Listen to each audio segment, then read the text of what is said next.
Hello everybody, you're watching Knife Craze 2.0, and today we're going to be taking a look at the beautiful and historic mansion in Burlington, Ontario, Paletta Mansion. Right here is a bit of information regarding the waterfront trail. Feel free to pause the video so you can read that.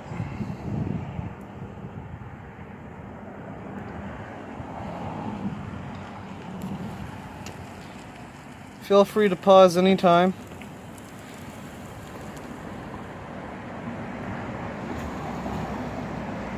Alright, so we're going to be walking around the mansion today. Now, you can't actually go inside the mansion. It is closed for private events like weddings and banquets. But we can actually walk around the grounds freely, and there's a lot of area to cover. You have a lot of wooded trails going around here, and you have a lot of buildings that we can look at too. So right here we got a sign. So parking is over there and over there. Deliveries there. You can read it. And they do have public washrooms here. So if you come here and you have to go, you can.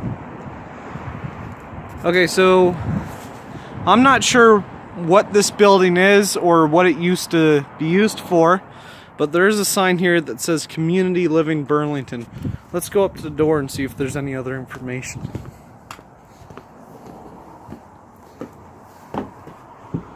Okay.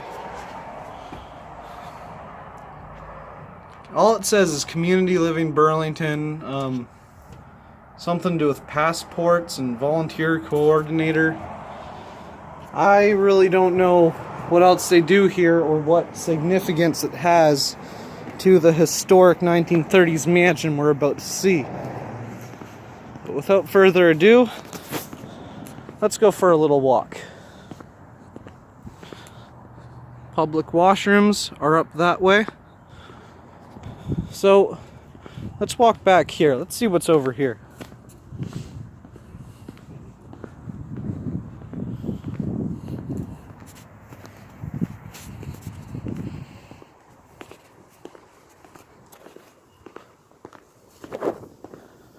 Alright, so we do have some bike racks over here, which is good to know because I myself love to bike. And when I come back here next time, I think I'm going to put my bike there. They do have a water fountain. It doesn't appear to be in working order, however. So this right here is apparently the orientation center. So I don't know, I guess if there's a wedding or something, you come here and they orient you. They tell you where to go and what you're about to see. It seems to be closed right now as far as I know. Yeah, it's all locked up. Now, the nice thing about Burlington is that they put a lot of these taps around, so you can, it's not turned on right now, but you can refill your water bottles or give your dog a drink if you want. And right here, we have a worn out old wall covered in plaques of people who were donors to help maintain this mansion and save it from demolition. You can pause and read some of these names. Who knows, you might know some of these people.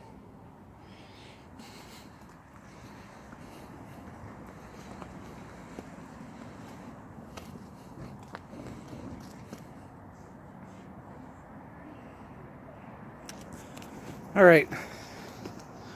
Now we are going to make our way,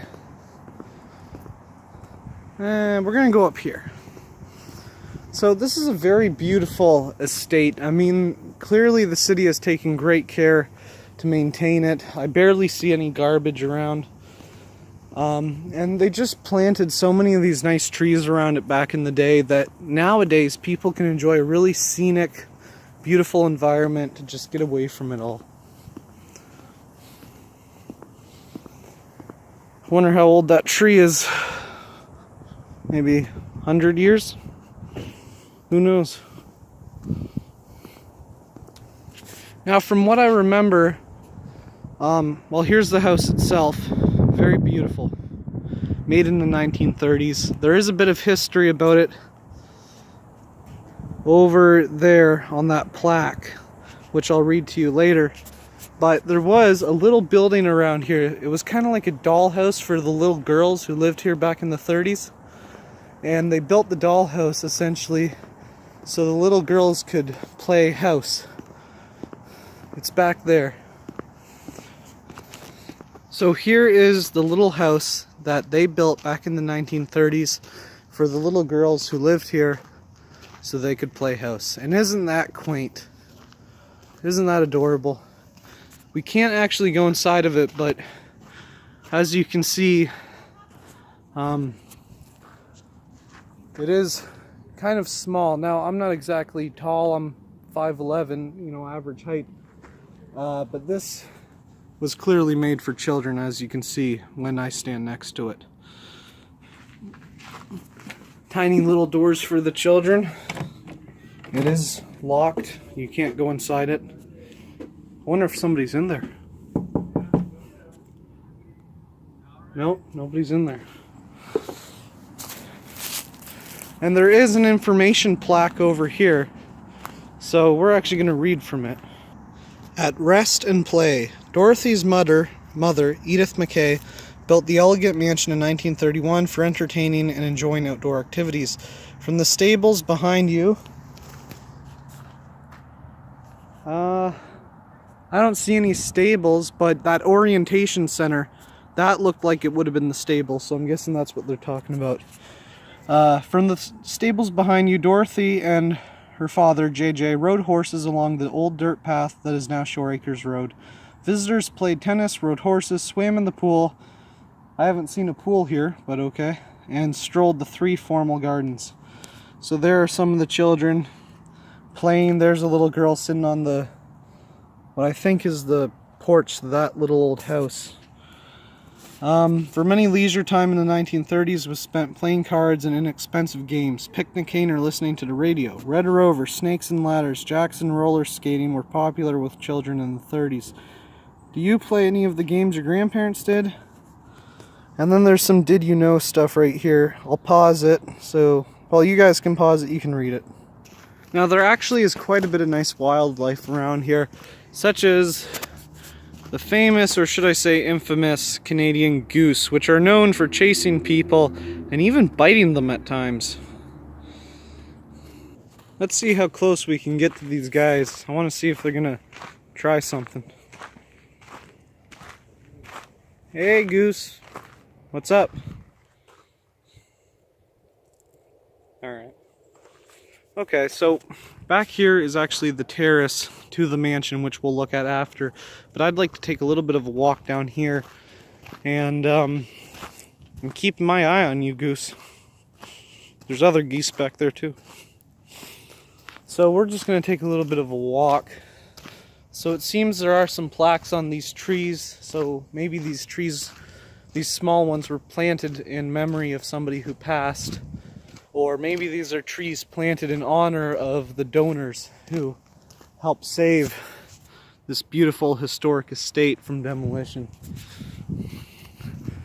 And the most beautiful thing about this entire place, to me at least, is this massive back lawn that swoops down to beautiful Lake Ontario. So we have another plaque here. You guys can pause it if you want to read it.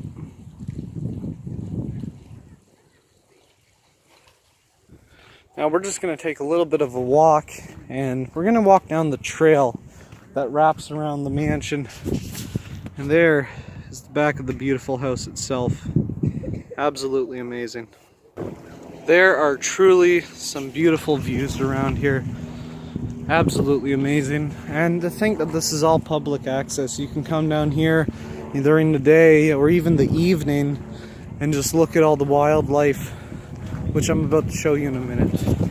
Now this bridge you see here, this actually used to be spanning from here to over there, but due to high water levels and corrosion, it was deemed unsafe, so they lifted it off with a crane and placed it here on the grass. But it doesn't change the fact that there's still a lot of nice wildlife down here. Let's go in for a closer look. There's a little ducky Going for a walk, a little swim. That guy loves getting wet. Look at him. Actually, I believe that brown duck is a female and the ones with the green head are male. Don't quote me on it, but I think that's how it works. There's more of them over there. A couple of ducks over there having fun, chasing each other. Very beautiful. And here is a public notice about why the bridge is gone. If you're interested, you guys could read that if you want. Pause it and read it. So right now we're actually walking down one of the trails that wraps around the mansion. And interesting to note, all these little back areas you see that are kind of sectioned off with trees, this is also one of the areas where the children would play back in the 30s. Apparently there used to be a little gate over here, but the gate has since broke down, but it was apparently called the Magic Gate or something, like it would go to another dimension or something. Some crazy backstory on it. One time my mother was actually down here walking our dog who passed away sadly, but she saw a coyote, and the coyote came right up to them and laid down on the ground, which just goes to show you that not all animals can be vicious unless provoked. Now this right here, where you see that metal hinge on the stone wall, this is actually where that magic gate apparently was. So there's that. But as I said, it's since been removed. It's just beautiful out here. I mean, the spring air and the conditions, it's great for a walk right now. The ground is a little bit muddy, but you know, that's not a big problem. I have my hiking boots on. Just absolutely beautiful.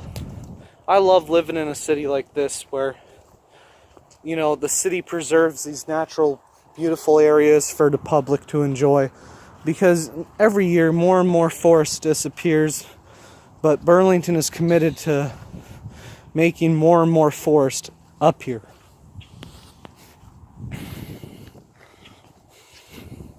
Who knows, we might see a rabbit. Rabbits are quite popular around this area, and when I was walking down here the other night, I actually did see a rabbit.